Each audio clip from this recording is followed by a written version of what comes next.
Hello, আসসালামু আলাইকুম। আবারও আসলাম আপনাদের মাঝে পাইপ ফিল্টারের কাজ নিয়ে। দেখেন, আমি একটা ব্যান বসাবো।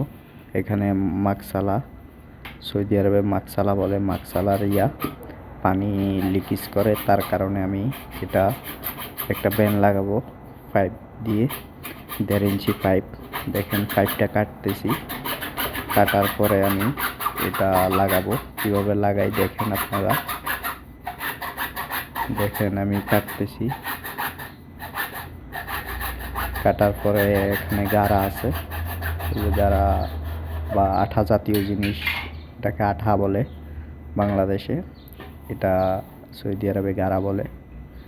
এই গাড়াটা লাগাবো। দেখেন, এটা হলো গাড়া। দেখেন, এটাকে গাড়া বলে, আর বাংলাদেশে এটাকে আঠা বলে বা লাসা গাম বলে। এক এক জায়গায় এক একভাবে বলে, তার কারণে আমি এটাকে গাড়ায় বলি। যেহেতু আমি সৌদি আরবে কাজ করি, সৌদি আরবের ভাষায় বলি গাড়া। এখানে লাগাইতেছি। দেখেন, লাগানোর পরে ওই জায়গায় একটা আছে, ব্যান আছে, ব্যানে লাগাবো। দেখেন, এই ব্যানে লাগাইতেছি। একদম ভালোভাবে লাগাই, যখন পানি লিকেজ না করে, বুঝছেন। পরবর্তীতে একটু জাতা দিয়ে দিবেন, তখন আপনাদের ভালো হবে, আর কখনো লিকেজ করবে না আশা করি। ওই জায়গায় লাগাবেন। লাগানোর পরে আপনারা যেই জায়গা আছে ওই জায়গাটা এটা লাগাই দিবেন। লাগাই দিলে এটা সম্পূর্ণ কাজ শেষ হয়ে যাবে। দেখেন, আমি এটা পুরা ভালোভাবে করতেছি, যখন পানি আর কখনো লিকেজ না করে, বুঝছেন। একদম ভালোভাবে করতেছি। আর যদি কোনো সমস্যা হয় তাইলে পাইপ ভেঙে ফেলতে হবে, বুঝছেন। এমনভাবে গাড়া লাগাইছি, এমনভাবে লাগাইছি গাম, যখন যদি কোনো সমস্যা হয় পাইপ ভেঙে ফেলতে হবে এরকম। একদম যখন কাজটা একটু ভালো হয়, টেকসই হয়, তার কারণে আমি লাগাইছি।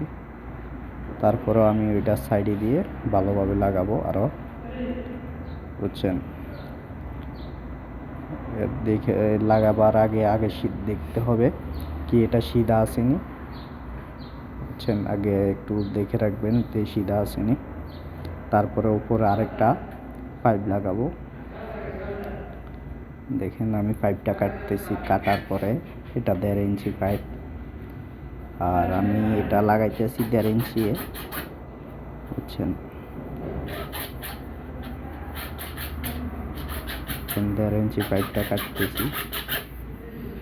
কাটার পর উপরে এটারে সিমভাবে আঠা দিয়ে লাগাই দিব, বাস হয়ে যাবে, কমপ্লিট। বাস, ছোটোখাটো কাজ। সৌদি আরবে বর্তমানে এখন কাম খুবই অবস্থা খারাপ, তার কারণে ছোটোখাটো কাজ করতেছি, বুঝছেন।